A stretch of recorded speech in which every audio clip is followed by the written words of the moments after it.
A voz mais destacada da pressão estrangeira em reação às queimadas e à devastação na Amazônia, o presidente da França, Emmanuel Macron, disse ontem que o problema é uma crise internacional e que será discutido pelo G7.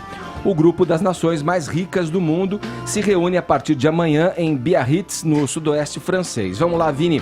Qual foi a reação do Bolsonaro e do governo a essa declaração do Macron? Vamos começar por ela. Pois é, a história toda se deu aí por mensagens pelo Twitter, né, Edgar? A gente já tá vendo aí o tweet do presidente francês Emmanuel Macron, que escreveu algo com uma foto ali, que a gente até vai falar daqui a pouco sobre essa foto, porque não é uma foto atual. Mas o que diz o Macron neste tweet? Nossa casa queima, literalmente. A Amazônia, o pulmão do nosso planeta, que produz 20% do nosso oxigênio, está em chamas. É uma crise internacional. E aí ele faz a convocação, né? Membros do G7, vejo vocês em 2 dias para falar sobre esta emergência. É aqui bom a gente lembrar também, né, Edgar, daquele episódio que já teve ali uma certa divergência entre o Bolsonaro e o Macron lá no G20, né, naquela reunião do G20, do possível encontro que eles teriam e que seria um encontro para discutir algumas coisas. Aí o Macron falou que não, que era só para fazer ali um cumprimento ao Bolsonaro. Então já ficou ali algo mal entendido entre os dois. E agora o Macron faz esse tweet sobre a situação na Amazônia, coloca essa foto que não é uma foto atual, ela foi feita pelo fotojornalista da National Geographic, o Lauren McCarthy, e ele morreu em 2003 nos Estados Unidos, e a foto estava num banco de imagens. O Macron acabou utilizando dessa foto, que acabou sendo compartilhada também por outros artistas. Aliás, vários artistas que se engajaram também na causa usaram fotos antigas, né, como a Madonna, o Leonardo DiCaprio, o jogador Cristiano Ronaldo, a Gisele Bündchen, acabaram falando, né, dando a opinião deles sobre o caso, mas acabaram utilizando fotos antigas aí sobre queimadas na Amazônia. E aí o Bolsonaro respondeu também pelo Twitter. A gente pode exibir aí qual foi a resposta do presidente brasileiro, que diz o seguinte: Edgar, lamento que o presidente Macron busque instrumentalizar uma questão interna do Brasil e de outros países amazônicos para ganhos políticos pessoais. O tom sensacionalista com que se refere à Amazônia, apelando até para fotos falsas, não contribui em nada para a solução do problema. Mais tarde também, por aquela tradicional live de quinta-feira que o Bolsonaro faz, foi uma live um pouco mais curta ontem, porque ele tinha outros compromissos. Ele disse o seguinte: um país, agora sem dizer o nome aqui, falou da nossa Amazônia, teve a disfarçatez de falar da nossa Amazônia. Estão interessados em você, brasileiro, que está me assistindo aqui, em um dia ter um espaço na região amazônica para eles. Então, essas questões nós temos que ter informações, temos que nos preocupar em buscar e equilibrar essa narrativa de notícias sobre essa região tão rica. Essa frase do Bolsonaro, portanto, durante a live de quinta-feira. E o general Vilas Boas, Edgar, também pelo Twitter, rebateu a frase do Emmanuel Macron, falando aí em soberania, né? Ele diz, com uma clareza oficialmente vista, estamos assistindo a mais um país europeu, dessa vez a França, por intermédio do seu presidente Macron, realizar ataques diretos à soberania brasileira, que inclui objetivamente ameaças de emprego do poder militar. Aí ele prosseguiu também nessa thread, se aprofundando um pouco mais aí sobre o tema, mas também rebatendo aí as falas do Emmanuel Macron. Diga. Tem também uma grande saia justa, porque o nosso talvez provável futuro embaixador deu um show de diplomacia ontem. O Eduardo Bolsonaro tweetou um vídeo sobre o presidente francês, basicamente um vídeo que estava coberto com a taja idiota, idiota, idiota. Depois ele veio dizer que não disse que o presidente francês era idiota, o que, enfim, fez com quem lesse esse tweet e achasse o contrário se sentisse um idiota, afinal de contas, porque se fala, depois se nega o que se disse, enfim. Era um vídeo do Bernardo Kister, né, YouTube. Pois é. Até um vídeo antigo, não só sobre esse tema, chamando o Emmanuel Macron de idiota, e o Eduardo Bolsonaro acabou compartilhando esse vídeo. Pois é, muita gente nas redes sociais passou a criticar o Eduardo Bolsonaro, que uma vez embaixador, portanto diplomata, deu um show de diplomacia. E reação no ímpeto ali, né? No Pois calor da situação, que acaba prejudicando o próprio, né? Que tá ali na berlinda ali, com relação a essa questão da nomeação pelo pai à embaixada, que está prestes a ser votada, enfim, pelos senadores. Vamos a Brasília conversar com Zé Maria Trindade a respeito das medidas que estão sendo tomadas pelo governo federal, muitos considerando aí, inclusive, tardias, né? Com relação a esse gabinete montado aí para a crise da queimada e da questão das queimadas na Amazônia. Bom dia, Trindade. O que se fala por aí? O que está sendo feito na prática em termos efetivos? Bom dia. É isso, Edgar. Muito bom dia a todos. É o caso aí que há fumaça e há fogo, né? Olha, essa repercussão internacional preocupou muito aqui ao governo e ao Congresso Nacional, principalmente a bancada ruralista. Eles fazem um esforço há muito tempo para dizer que o agronegócio não tem nada a ver com desmatamento no Brasil, não tem nada a ver com queimada. Este manejo cultural de queimada, ele é atrasado, já foi abandonado há muito tempo, e o produtor de proteína animal e vegetal, soja, e milho, e gado, e frangos, não tem nada a ver com desmatamento. Esse esforço vem sendo feito há anos e pode ir tudo por terra agora. Os ruralistas estão exigindo do governo, exatamente nesse gabinete de crise, né, um combate com informação. O presidente da Câmara criou uma comissão externa que vai acompanhar o desmatamento também, além, evidentemente, das queimadas. O grupo central do agronegócio diz que a postura do governo Bolsonaro e o discurso do presidente é que levou pessoas a desmatarem e a colocarem fogo. Primeiro o desmatamento, isso é sempre assim. Primeiro o desmatamento, depois o fogo.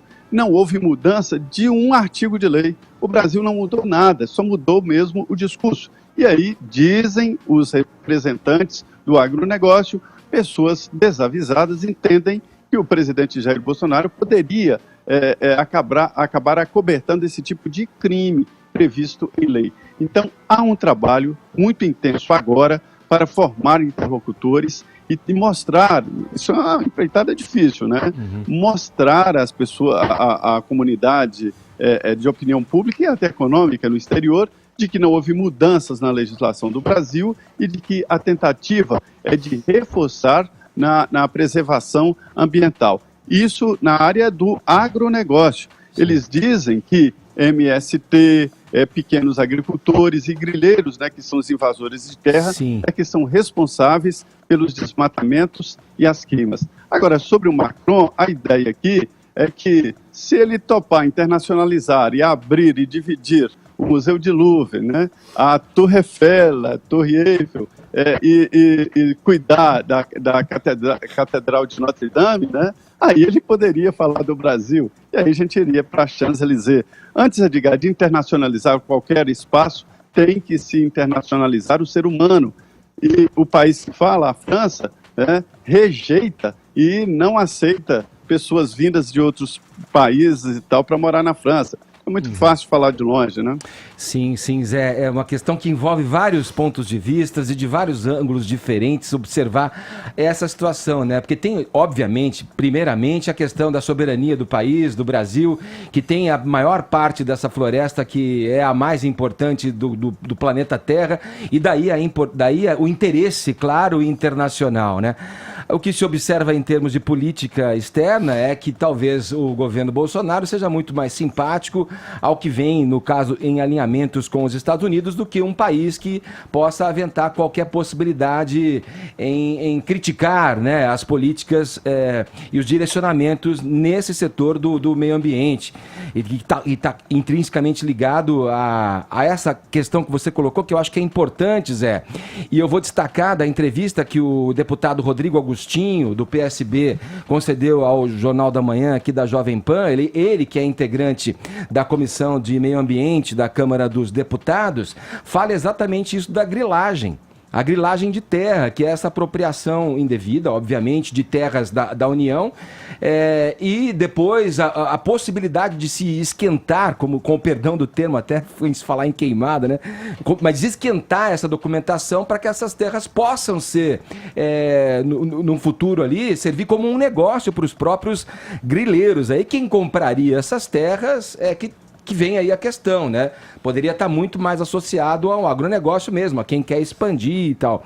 Mas vou passar a palavra para o Caio agora, com relação a esse ponto da nossa pauta aqui, que é a reação de líderes mundiais entrarem nessa discussão, né? O Bolsonaro vê as críticas ao seu governo se expandirem, como a gente falou aqui já, o Vini falou, o Zé Maria corroborou com a sua participação aqui, e essas críticas vão expandindo as fronteiras brasileiras. Caio, qual que é, a seu ver, a postura que o governo deve adotar? Porque se fala em, inclusive, boicote, retaliação com relação aos produtos brasileiros.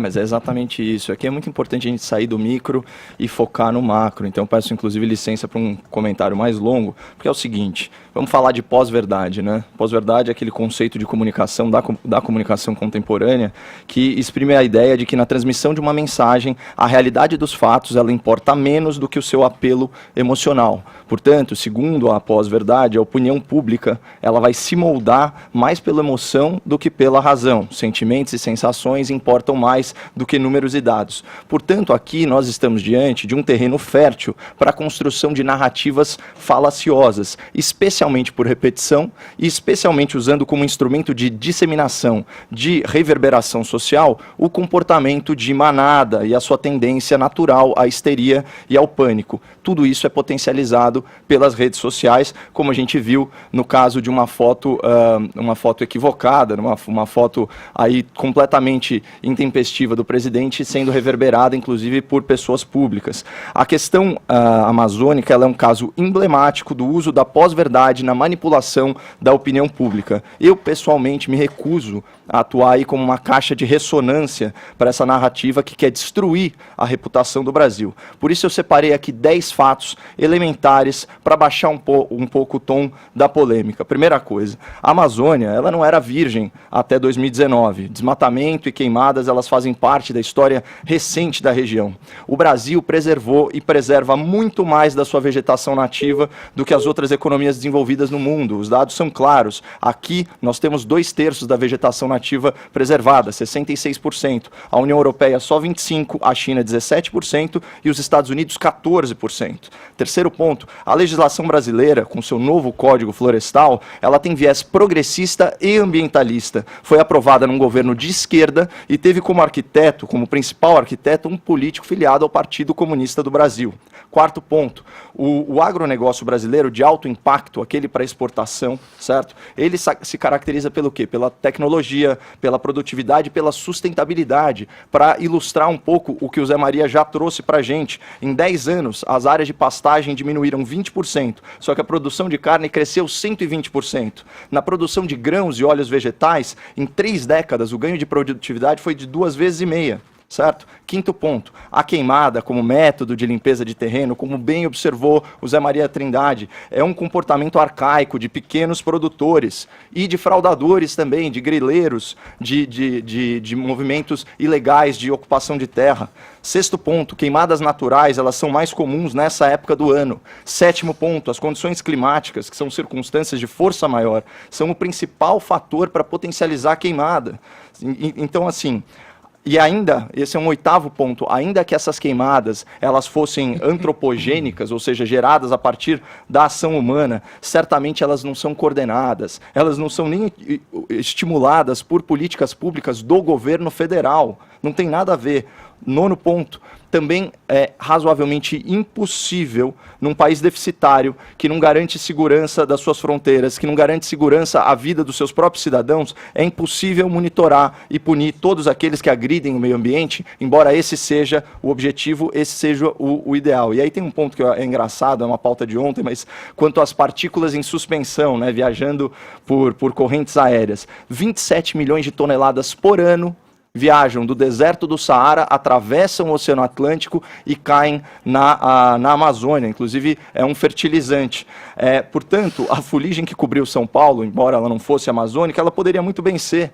E isso altera a nossa percepção emocional do fato, a percepção emocional em relação ao desmatamento, mas isso não pode alterar a realidade, a análise objetiva dos dados que são aí colocados. O Jorge Pontual, ontem na Globo News, ele relatou o clima de histeria promovido pela grande mídia americana e europeia sobre o tema. E é importante a gente lembrar, o viés dessa mídia progressista é internacionalista. Portanto, eles relativizam a soberania dos países e querem mais poder para organismos internacionais, como a ONU, a União Europeia, o G7 e por aí vai. Então aqui está um outro elemento perigosíssimo nesse caldeirão de narrativa, que é o interesse das grandes potências econômicas em frear o desenvolvimento de nações emergentes, como é o caso do Brasil, praticando o quê? Protecionismo disfarçado. Eles usam a narrativa ambientalista de forma hipócrita, de forma cínica, para criar barreiras às exportações brasileiras de produtos agrícolas e de proteína animal, sem falar da parte de minérios. Eles não conseguem competir com a nossa carne, com o nosso leite, com os nossos grãos, e por isso eles usam supostos crimes ambientais para restringir o nosso comércio internacional. Usam o discurso de preservação ambiental para sequestrar a Amazônia do Brasil e colocá-la sob tutela internacional, para que o Brasil nunca utilize o seu potencial econômico e geopolítico de forma sustentável. Então, é como já preconizou o Enéas Carneiro, o interesse das grandes potências, ele não está nas árvores da Amazônia. Se essa fosse a questão, bastaria que a Europa reflorestasse todo o seu território. O interesse das grandes potências está no subsolo. Ouvintes, pesquisem sobre as suspeitas de crime ambiental praticadas pela Hydro e seus rejeitos de minério em nascentes do Amazonas. A maior acionista da Hydro, vejam só, é o governo da Noruega. E não sejamos ingênuos, nações não têm amigos, nações têm interesses. França, Noruega, Alemanha não são nossos amiguinhos, são nossos pares, às vezes aliados, às vezes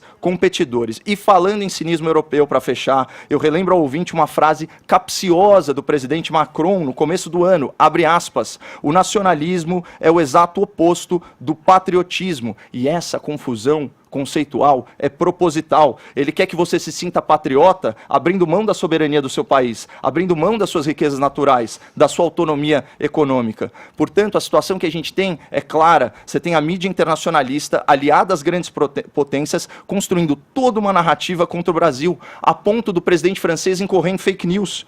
E caberia a quem? Ao jornalismo brasileiro não se prostrar de joelhos para os gringos, né? Não se comportar como um bando de entreguista. Mas o ódio ao presidente, ele é tão grande que a mídia nacional, para enfraquecer o governo, contribui para o estabelecimento dessa narrativa, denunciando um falso terrorismo ambiental. Ou seja, para a gente atingir um governo de 4 anos, nós estamos correndo o risco de perder um patrimônio natural que é nosso há 400 anos. Isso é má fé e burrice. Ô Zé, Trindade, tá aí com a gente ainda? Sim, alô, tô aqui aqui tinha feito um sinal aí do telefone, eu não sabia se você estava com a gente aí. Nessa questão, o que é realismo disso aí, né? Claro que essa narrativa, essa briga narrativa vai sempre acontecer frente a olhares diferentes com relação a uma questão muito cara. Não só para o Brasil, que está dentro da sua soberania ali, proteger e ter para si, né, os benefícios de uma floresta que é a mais importante do planeta, mas também por ser uma área de interesse internacional, né? Uma área onde todo mundo está de olho e que, claro, ajuda, sim, por mais que a própria Amazônia consuma o próprio o oxigênio que produz, é uma fonte de manutenção do clima de todo o planeta. Para voltar aos dados, eu te repasso assim a pergunta, que é o seguinte: o governo Bolsonaro, não muito afeito a dados da ciência, visto aí o que aconteceu e dessas teorias conspiratórias que o governo gosta de alimentar e ter para si, para justificar talvez aí decisões ideológicas frente às mais diferentes pastas, no caso essa do meio ambiente não é diferente, a exoneração, por exemplo, do Ricardo Galvão, presidente do INPE, não me deixa mentir, mas tem dados recentes, de órgãos da NASA, de satélites da NASA, mais precisamente 2 deles, o Terra e o Aqua, que corroboram os índices apontados anteriormente pelo INPE. precisa saber se o governo vai dar crédito à ciência e a esses dados também, que mostram esse aumento do desmatamento, proporcionalmente a outros momentos da história, não como os de maiores índices, mas também índices importantes, e os correlacionam, Zé, pelos dados gerados a partir das imagens, o chamado corte raso de floresta, né, onde aquela vegetação rasteira, já seca, de fácil combustão ali, é queimada nessa estratégia conhecida também, não só por grileiros, mas por pessoas interessadas em transformar áreas de floresta originais em pastos para cultivo e para pecuária. E esses dados deste centro que trabalha com a NASA, de ciências biosféricas, chamado Goddard, de voo espacial da NASA, mostram os dados muito correlatos aos dados apresentados pelo INPE. E colocam essa área de queima, os focos onde o calor é detectado pelo satélite, no cinturão pecuário. Diferentemente das áreas onde o pasto é queimado, nessa técnica arcaica que você mencionou, Zé, para limpeza de pasto, para replantio, para uma nova safra. Quer dizer, é uma área que não está sendo queimada em regiões onde pode-se entender que elas são feitas para o plantio de outras safras, para a queima do próprio bagaço, como é o caso de soja, como é o caso da cana-de-açúcar. Quer dizer, é uma batalha, um jogo de interesses que está aí, mas nós temos uma realidade irrefutável à nossa frente, né? O que está sendo feito e o que vai ser feito em termos práticos para além da ideologia, para além da narrativa, para além da verdade dentro desse conceito de pós-verdade que a gente vive, Zé. Pois é, olha, Edgar, há sim uma guerra de informação, há sim uma disputa pela repercussão internacional, e isso vai impactar sim diretamente na imagem do Brasil e dos produtos brasileiros, né? Isso pode inclusive interferir, né, e jogar por terra um esforço de décadas desse acordo da Comunidade Econômica Europeia com o Mercosul, e prejudicar enormemente o Brasil e principalmente a Argentina, né? São os dois produtores de proteína aqui que poderiam ganhar de uma forma melhor o mercado europeu. Mas é verdade, houve um aumento muito grande de queimadas, é sazonal nessa época. Sim. Geralmente há queimadas, principalmente aqui na região do Centro-Oeste, né? Mas há um aumento sim de queimada, há um aumento de desmatamento. O que não há é esta ligação do agronegócio com isso. Veja bem, o agronegócio, Edgar, não é feito por fazendeiros, não. Isso aí é uma grande indústria, é larga escala, demais. E eles aumentaram a produtividade, como diz o Caio. É verdade, é uma das maiores produtividades, que é a produção por metro quadrado, né, de plantio. Houve um aumento da produção pelo aumento de produtividade. Isso é muito importante. Isso assusta nossos concorrentes, sim. Mas o que acontece é que, com o discurso do governo, e mais do que o discurso, a postura e a falta de fiscalização, incentivou, e houve até uma certa campanha para bota fogo que o Bolsonaro garante em certas regiões. É evidente que esse raciocínio pode ser verdadeiro, de que grileiros fazem o desmatamento. É um processo. Primeiro, desmatamento, destocamento, depois coloca fogo e depois parte para a legalização. O agronegócio só entra com o terreno legalizado. E mesmo assim, há devolução de fazendas, porque o agronegócio aumentou a produtividade e não está ocupando todas as terras agricultáveis, né? É tudo artificial, irrigação, adubação. Não precisa de terra fértil como antigamente, que se desmatava para pegar aquela terra virgem, e as queimadas até aumentavam a contribuição de adubos orgânicos, né? Então isso não é mais uma realidade. O que há é uma guerra de informação e pode impactar nesse acordo Comunidade Econômica Europeia e Mercosul, que foi, olha, duramente negociado e que está prestes a ser concluído. Já foi assinado. Tá certo, Zé. Obrigado pelas informações. Um abraço para você. Bom trabalho aí em Brasília, Zé. Muito bem, obrigado. Bom dia a todos. Vamos lá. Eu só queria repetir o que eu falei ontem. Enquanto tá todo mundo preocupado em ficar brigando no Twitter, no Facebook, e todo mundo formando opinião sobre, o fogo continua queimando.